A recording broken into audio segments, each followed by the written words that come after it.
Šiandien noriu pasikalbėti su jumis apie tai, kaip išeiti iš situacijos, kai atrodo, kad gyvenimas bėga milžiniškai šuoliais, o jūs niekaip iki šiol nepasiekėte to, apie ką svajojote.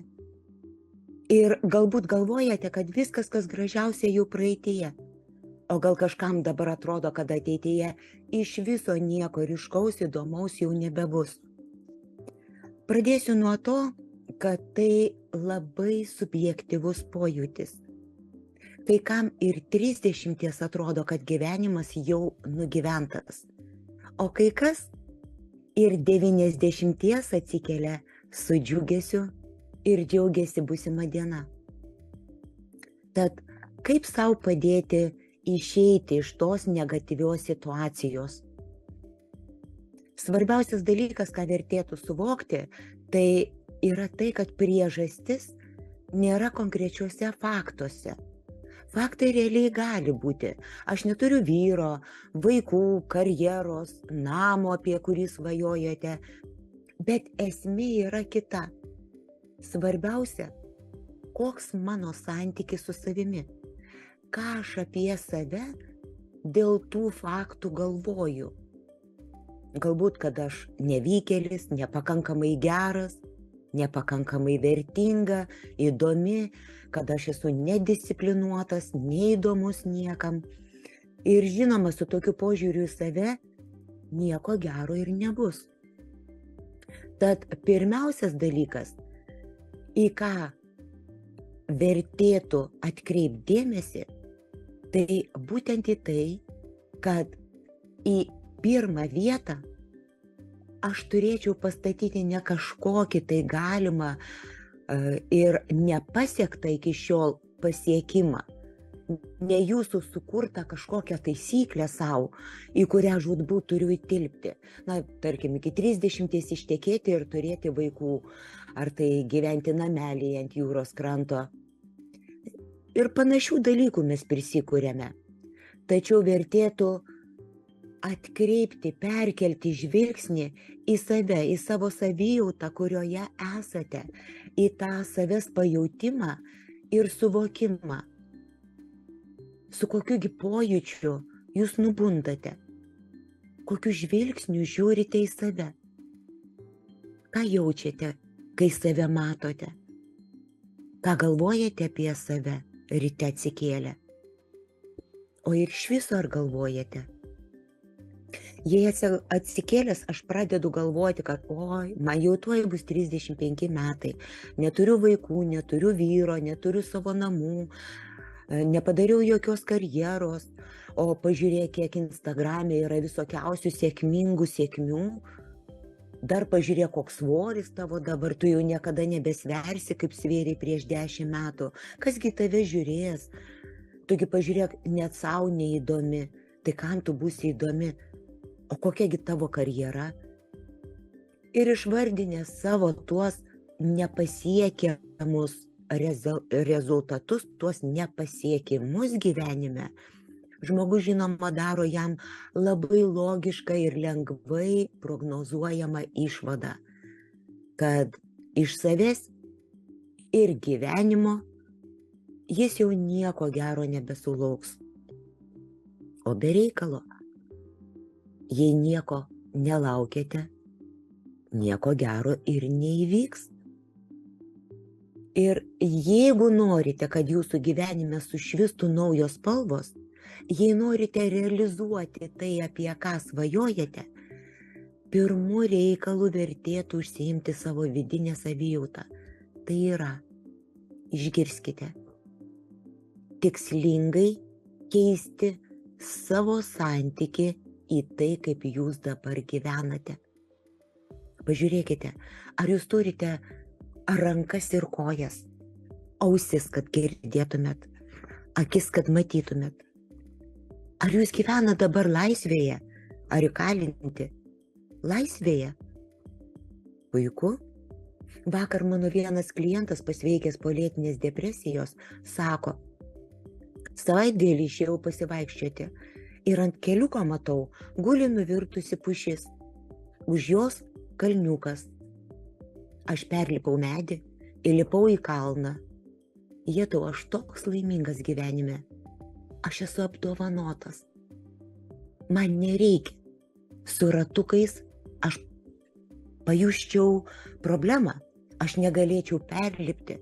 Man nereikia dabar pagalbos, kad kažkas mane perkeltų per tą medį. Aš pats galiu jį perlipti. Patikėkite, yra 1000 priežasčių jaustis puikiai. Yra daugybė galimybių džiaugtis gyvenimu, tikėti ateitim, svajoti, kurti. Tiesiog leiskit savo suvokti, kad jūsų mąstymas yra pasiruošęs, sugebantis nuvesti jūs ten, kur jūs norite leisti jam eiti. O jūs šiandien leidžiate savo lygiai tiek ir lygiai tai, ką jūs dabar galvojate. Noriu, kad išgirstume tai. Tai, ką jūs galvojate apie save. Tai, ką pasakojate apie save kitiems. Tai, ką rašote apie save, yra būtent tai, ką jūs ir sukuriate. Ir atrodo galbūt daugeliui, kad tai seniai girdėti žodžiai. Galbūt kai kas netgi supranta, kad tai įmanoma. Bet kada jūs žiūrite į save, į savo gyvenimą, į norimus pasiekti rezultatus, tikslus, kai žiūrite į kitus, kurie jums atrodo labiau sėkmingi nei jūs, jūs kažkodėl tai staiga užmirštate tą jėgą, kuri kuria rytojų. Tai jūsų mąstymo jėga. Bet juk taip įprasta save nuvertinti, kentėti, barti, bausti, gąsdinti save, būti nepatenkintų savimi, ar ne? Juk tai įprasta. O pabandykite visai ką kitą. Aš jūs patikinu, pamatysite visai kitokį gyvenimą ir turėsite visai kitą likimą. Jūsų įsivaizdavimai, jūsų pranašystės, kuriomis išreikštas jūsų požiūris į save, iš tikrųjų pildosi. Labai noriu, kad jūs išgirstumėt ir leistumėt savo patikėti. Tai iš tikrųjų paprasta. Paprasta, bet nėra lengva. Nėra lengva, nes jums reikės skirtis su įprasta savo asmenybė. Asmenybė, kurią sukūrė ir formavo kiti žmonės, nuo kurių jūs tuomet buvot priklausomi. Žmonės, kurie augino jūs pagal tai, kuo patys tuomet buvo, ką suvokė, kaip jautėsi, su savo pažeidžiamumu, vertybėmis, baimėmis, įsitikinimais. Skirtis reikės su ja, su ta asmenybė, tokia jums įprasta ir su kuria jūs dabar susitapatinote. Ta asmenybė kartais daro neįtikėtiną žalą. Kartais tarsi verčia mane žiūrėti į save kažkokiu tai sadomazochistiniu žvilgsniu ir sako, tau vėl niekas nepasiseks. Tau tikrai tai neįmanoma. Tad jei norite pamatyti kitokį likimą, pabandykite savo pasakyti kažką naujo, kad ir mažiausiai žingsneliais. Svarbiausia, kad jie būtų, kad jie galėtų įtvirtinti naujas jūsų patirtis. Pabandykite pajausti save ir daugybę kartų per dieną paklausti savęs, kaip aš jaučiuosi, o ko iš tikrųjų noriu šitoj situacijoje ir ką renkuosi daryti ar kaip reaguoti. Darykite bent menkiausią pauzelę tarp to, kas vyksta, ir savo impulsyvių gynybinių išmoktų reakcijų. Ir kuo dažniau rinkitės būti su savimi, būti savo pusėje. Kad ir ryte vietoj autopiloto veiksmų paklauskit savęs, kaip aš jaučiuosi šį rytą, ko aš noriu, ar aš iš tikrųjų noriu kavos, gal arbatos ar šviežių sulčių. Galbūt aš galiu pasirinkti, iš kokio puodelio šiandien gersiu savo mėgstamą gėrimą. Daugelis man sako, viskas suprantama, tai iš tikrųjų paprasta, kai šneki, bet kaip tai padaryti, kaip naujai pradėti galvoti apie save. Tai aš dabar jūsų klausiu, o kasgi dabar tupi jūsų galvoje? Kas dabar klausia? Kas dabar sprendžia, ką jums galvoti? Kas nutarė, su kokia mintimi pradėsiu dieną? Kas? Kas nutars, kurią mintį iš galvos išmesite, o kurią įsileisite ir auginsite, judėsite su ja? Tai kas dabar sprendžia? Juk ji nebe jūsų tėvai, ne kolegos, ne jūsų partneris. Taigi jūs sprendžiate, kaip gyvensiu šiandien. O jei jūs ir toliau lauksite kažkokių tai nurodymų, geležinių įrodymų iš kažko, kad galite keistis, kad jūs kažką tai galite, kad jūs kažkam tai įdomus, gabus, tai to tikėtina niekada nesulauksite. Gyvenimas iš tikrųjų gali ir nepateikti jokių jūsų vertingumo ir įdomumo įrodymų ir neduoti jokių garantijų, kad jums seksis.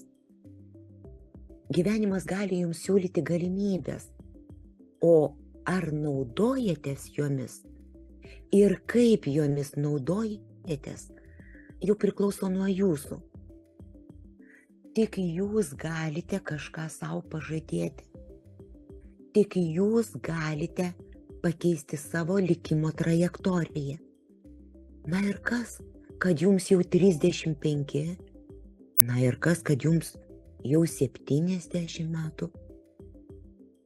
Jeigu jūs ketinate gyventi sekančią dieną, jau nekalbant apie tai, kad ketinate gyventi 20, 30, 50 metų, bet jei bent jau rytoj ketinate gyventi, kodėlgi nepragyvenus jos lengviau, džiaugiantis, jaučiantis komfortiškai, įgyvendinant tai, ką aš noriu. Kodėlgi jos nepragyvenus, gerbiant save, vykdant savo įsipareigojimus savo ir bent jau kaip minimum būnant geruose santykiuose su pačiu savimi, pasidovanojant savo džiaugsmą gyventi, svajonę, tikėjimą savim. Taip, aš suprantu, jūsų niekas to nemokė. Ir kvailiausia, kad niekas to ir nemokys. Aš jums galiu tik parodyti kelią, duoti kažkokius tai instrumentus, bet to mokytis turėsite patys.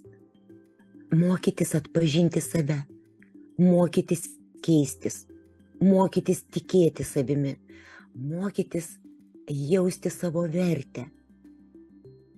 O tada gyvenimas pradės keistis. Bet ne anksčiau, kaip pradėsite keistis jūs patys.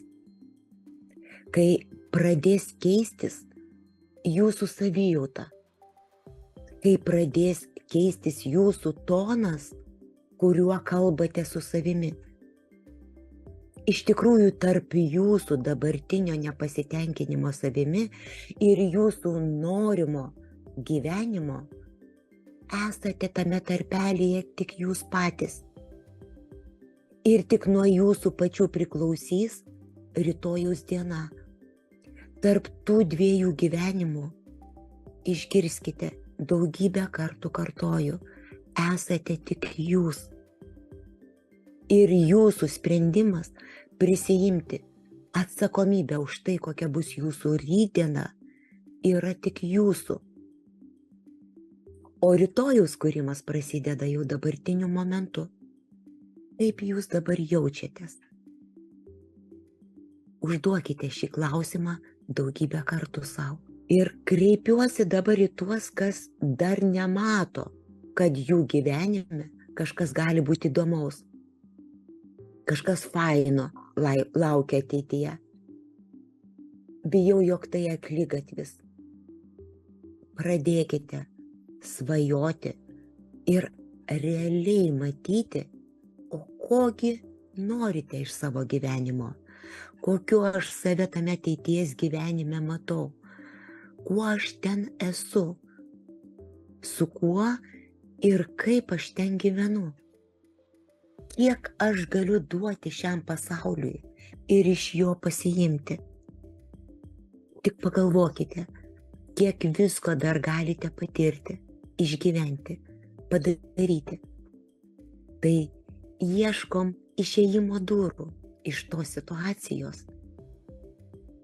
Jūsų durys dabar yra tiesiai prieš jūs.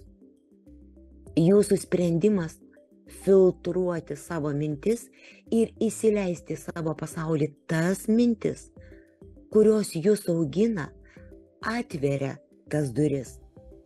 Taip, tam reikės atkaklumo, kantrybės, pagarbos savo, o kartais ir garsiai perrėkti tuos balsus, kurie norės sugrąžyti jūs ten, iš kur pro tas duris jau išėjote. Balsus sakančius, nieko čia nebus, tai ne man, viskas blogai, betgi žinote jau. Visa tai tik jūsų galvoje ir nuo jūsų priklausys, ką su tais balsais darysite. Juk galva tai jūsų. Ir aš tikiu, kad tuomet priimsite teisingą sprendimą. O pabaigai norintis gali padaryti labai paprastą pratimą. Paimkite spalvotus pieštukus ar flomasterį ir popieriaus lapą. Per vidurį nubrėžkite tiesią liniją, gyvenimo atkarpos liniją, kurioje yra du momentai. Pradžia, kai gimėte, ir momentas, kai jūsų įsivaizdavimu paliksite šitą pasaulį.